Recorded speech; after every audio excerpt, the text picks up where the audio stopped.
Shalom, berjumpa kembali dalam renungan intim dengan Allah. Mari dengan sukacita kita mau bawa ucapan syukur kepada Tuhan. Terima kasih Tuhan Yesus, kami sungguh bersyukur Tuhan. Engkau ada selalu menyertai kami di setiap musim hidup kami.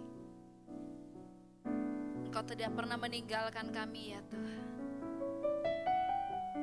Janji-Mu ya dan amin bagi setiap kami yang menaruh harap kepada Tuhan. Terima kasih Tuhan Yesus. Ketika ku hadapi kehidupan ini, jalan mana yang harus ku pilih? Ku tahu ku tak mampu, ku tahu ku tak sanggup. Hanya Kau Tuhan tempat jawabanku. Aku pun tahu ku tak pernah sendiri, sebab Engkau Allah yang menggendongku. Tangan-Mu membelaiku, jiwa-Mu memuaskanku. Kau mengangkatku ke tempat yang tinggi. Janji-Mu seperti fajar pagi hari, yang tiada pernah terlambat bersinar. Cinta-Mu seperti sungai yang mengalir, dan ku tahu betapa dalam kasih-Mu.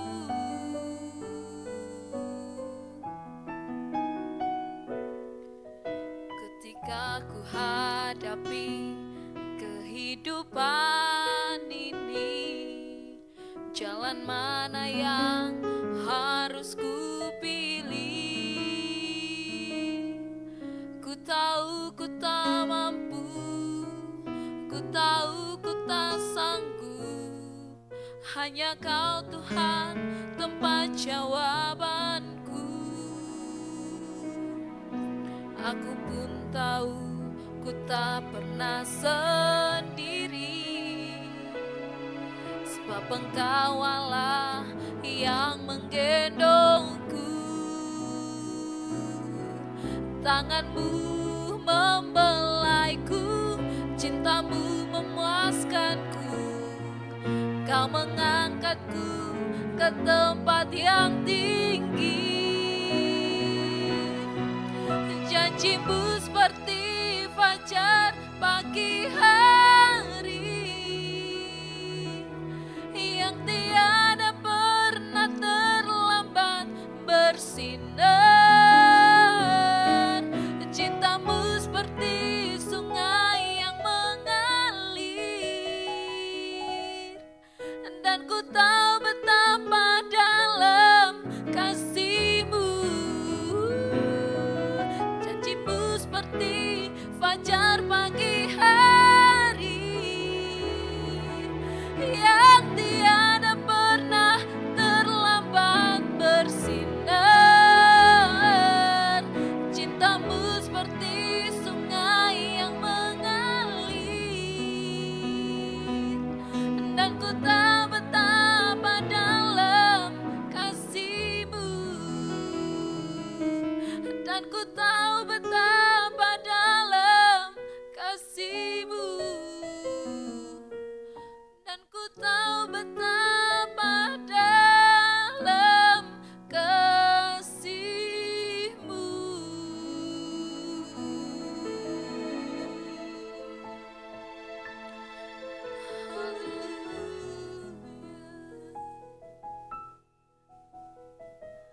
Kau mengasihi kami Tuhan dengan kasih yang sungguh, dengan kasih yang sejati. Kau tak pernah tinggalkan kami sendiri untuk melewati hidup ini, Tuhan. Kami sungguh bersyukur, kami bersyukur Tuhan.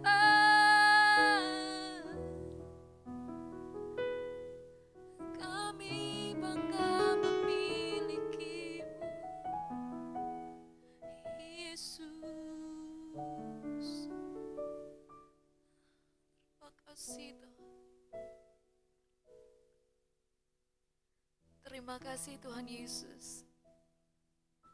Kami sungguh bersyukur Engkau Allah yang tidak pernah meninggalkan kami di dalam kami menjalani kehidupan kami, ya Tuhan.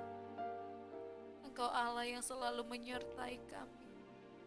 Terima kasih Tuhan Yesus. Engkau baik, sungguh baik, teramat baik dalam hidup kami. Tuhan, nyatakan isi hatimu saat ini. Dan kami mau siapkan hati kami, siapkan seluruh hidup kami untuk mendengarkan renungan hari ini. Dalam nama Yesus, kami berdoa dan mengucap syukur, haleluya. Shalom Bapak Ibu dan saudara-saudari sekalian. Pada hari ini kita akan melaksanakan renungan. Renungan hari ini berjudul Hikmat dari Allah. Renungan ini bersumber dari 1 Raja-Raja 3 ayat 1 ayat 15 dikisahkan demikian. Pada suatu saat Salomo pergi ke Gibeon untuk mempersembahkan 1000 ekor korban bakaran kepada Allah. Setelah ia mempersembahkan korban bakaran kepada Allah, ketika ia tidur, ia bermimpi. Tuhan menampakkan diri kepadanya, dan pada mimpi itu Tuhan berfirman kepada Salomo demikian, mintalah apa yang hendak kuberikan kepadamu. Hal itu tertulis pada ayat yang kelima.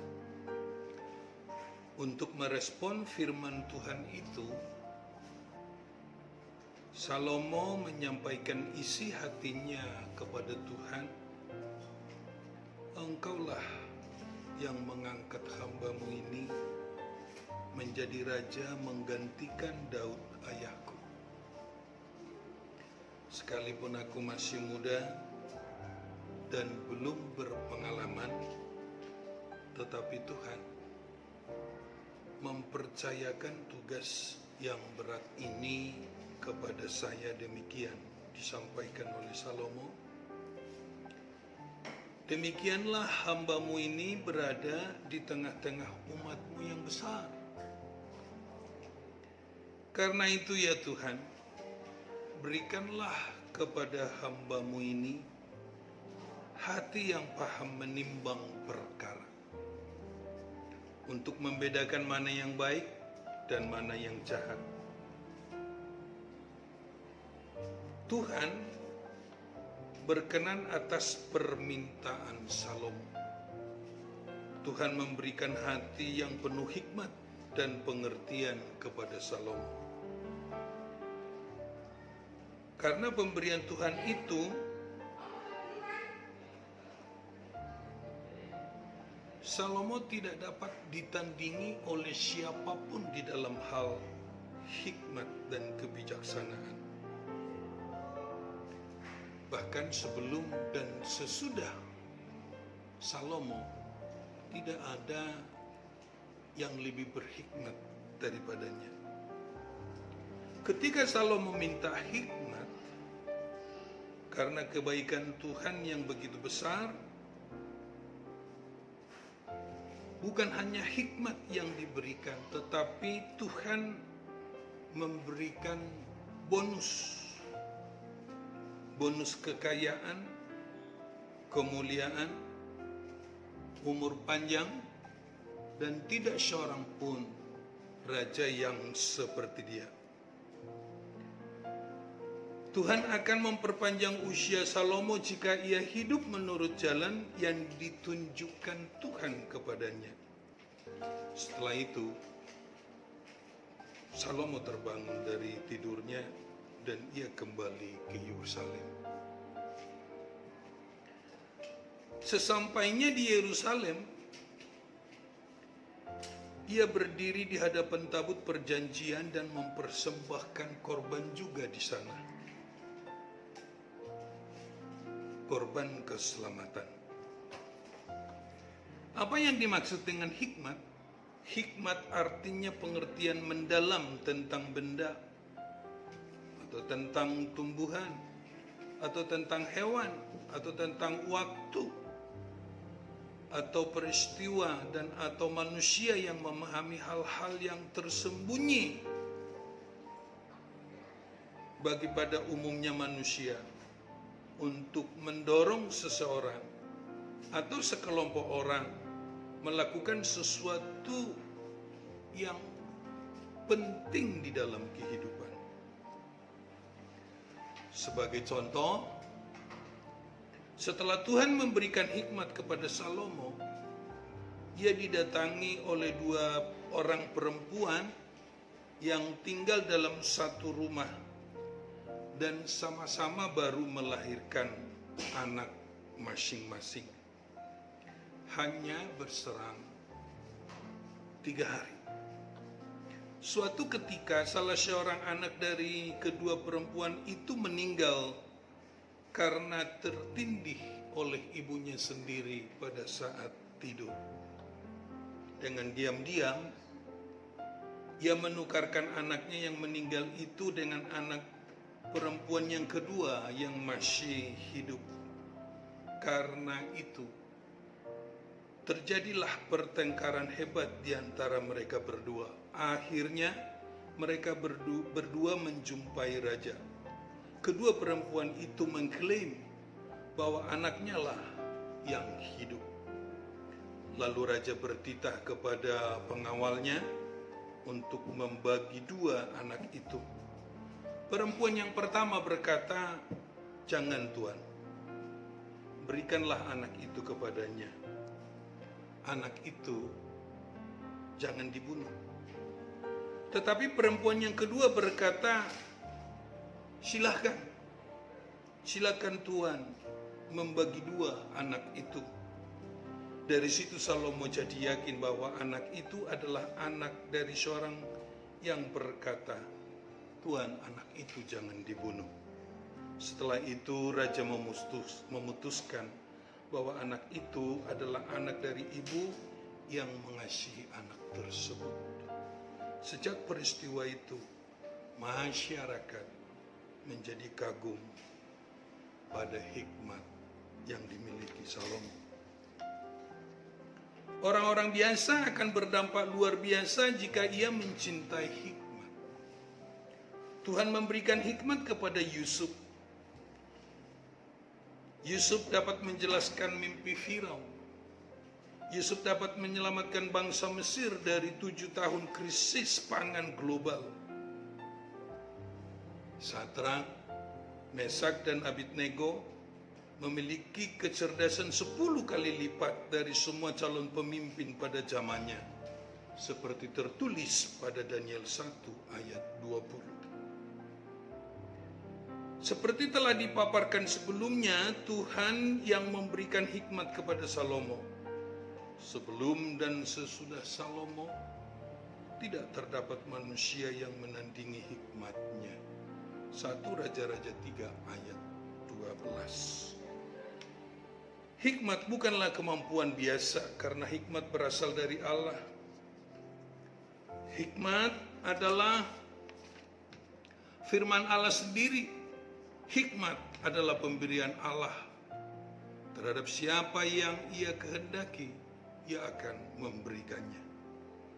Pemberian hikmat kepada seseorang tergantung rencana Allah bagi orang tersebut.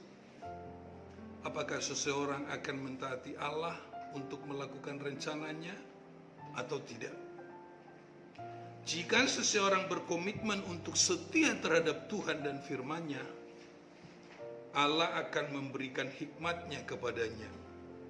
Apakah seseorang menjadi alat di tangan-Nya atau tidak? Ia akan memberikan hikmat kepada seseorang untuk melakukan kehendak-Nya. Allah tidak memberikan hikmat untuk kepentingan diri sendiri semata. Hikmat Tuhan sangat dekat dengan orang-orang pemimpin yang berkomitmen untuk memuliakan Tuhan dan menjadi berkat bagi sesamanya. Tuhan memberikan hikmat kepada orang-orang yang ingin menyelesaikan permasalahan-permasalahan pelik dalam kaitannya dengan Tuhan, sesama, dan lingkungan kita sendiri.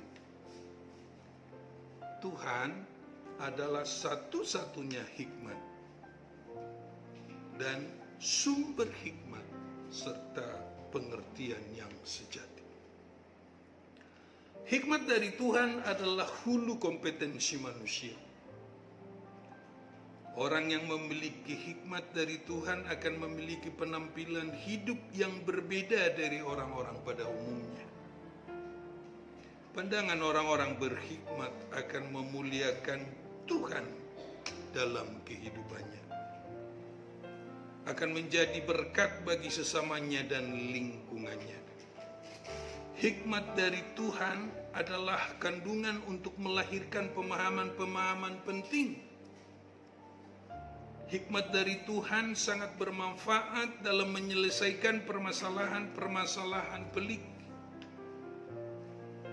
Tidak semua manusia memiliki hikmat seperti Yusuf, Sadrak, Mesak, dan Abednego serta Salomo. Merekalah orang-orang yang berbeda dari orang-orang yang sejaman dengan mereka. Sama seperti Ratu Negeri Sheba, kagum menyaksikan tata kelola kerajaan yang tertib, rapi, dan nyaman karena hikmat yang diberikan Tuhan kepada Salomo. 1 Raja-Raja 10 ayat 1 sampai 9. Raja Nebukadnezar pun kagum melihat kecerdasan Sadrak, Mesak, dan Abednego. Mereka adalah orang-orang yang takut akan Tuhan, mencintai Tuhan, taat pada pimpinan, dan melakukan segala sesuatu untuk memuliakan Tuhan. Allah memiliki alat yang lebih untuk melengkapi orang-orang yang takut akan Dia. Allah tidak akan membiarkan orang-orang yang taat kepadanya memiliki kompetensi yang sama dengan orang-orang lainnya. Terdapat hal yang perlu disayangkan pada zaman ini, yakni generasi muda enggan menjadi orang Kristen yang baik. Sepertinya mereka takut dikatakan orang lain sok rohani atau pendeta, atau enggak gaul, atau anak mami, atau sejenisnya. Alkitab berkata, janganlah kamu menjadi serupa dengan dunia ini. Karena menjadi generasi Kristen hendaknya berani tampil beda dari apa yang diharapkan oleh dunia ini. Harus menjadi generasi muda yang dapat menunjukkan kesetiaannya kepada Tuhan dan firman-Nya, kapan dan dimanapun. Jika terdapat hal-hal yang menyebabkan hubungan kita retak dengan Tuhan, lebih baik kita meninggalkan apa yang menyebabkan hal tersebut terjadi daripada menjauh daripada hadapan Tuhan. Yang penting harus berkomitmen menyenangkan hati Tuhan terlebih dahulu dari segala sesuatu. Meminta hikmat dari Tuhan adalah jenis permohonan yang bernilai sangat tinggi. Karena banyak orang Kristen yang tidak menyadarinya. Bagaimana caranya seseorang mengelola pikirannya, perkataannya dan tingkah lakunya jika ia tidak berhikmat? Apa landasan pemahaman seseorang memohon harta yang akan dimiliki jika ia tidak memiliki hikmat dari Tuhan? Mungkinkah Tuhan mengabulkannya? Apa yang akan terjadi dengan kekayaan seseorang jika ia tidak memiliki hikmat Tuhan dalam mengelolanya? Sebaliknya, Tuhan akan mempercayakan hal-hal yang lebih besar untuk dikelola jika Tuhan telah menganugerahkan hikmat terlebih dahulu kepada orang-orang yang diinginkannya itu. Apa yang harus dilakukan supaya Tuhan mempercayakan hikmat kepada kita? Mari kita lebih sungguh-sungguh merenungkannya dan memintanya di dalam doa. Bapak, Ibu, dan saudara sekalian, demikianlah renungan kita pada hari ini. Marilah kita berdoa supaya firman Tuhan yang telah kita baca melakukan sesuatu yang lebih baik untuk diri kita, menjadi kemuliaan Tuhan dan menjadi berkat untuk sesama dan lingkungan. Untuk merenung, untuk mengakhiri renungan kita hari ini, saya mengajak kita berdoa. Mari kita berdoa. Kami bersyukur kepada Tuhan jika Tuhan masih memimpin kehidupan kami sampai saat ini. Karena kami ada sebagaimana kami ada, semuanya oleh karena belas kasihan. Kami memohon kepadamu Tuhan, berikanlah kepada kami hikmat supaya kami dapat mengelola kehidupan kami, potensi kami, waktu kami dengan sebaik-baiknya menjadi kemuliaan Tuhan dan menjadi berkat untuk sesama kami. Jika ada permohonan kami yang telah dikabulkan oleh Tuhan, kami sangat bersyukur atas itu. Tetapi jika ada sampai saat ini permohonan kami yang belum dikabulkan, hati kami lebih bersyukur lagi kepada Tuhan, oleh karena Tuhan lebih tahu apa yang Tuhan akan berikan kepada kami daripada kami sendiri mengetahuinya. Jika di antara sidang jemaatmu ada yang sakit, Tuhan kami mohon, berkenanlah Tuhan menyembuhkan mereka, karena dengan bilur-bilur-Mu Engkau telah menyembuhkan segala penyakit kami. Jika terdapat di antara kami yang sedang menghadapi persoalan dan permasalahan hidup yang berat, berilah kepada kami pertolongan sehingga kami sanggup mengatasinya.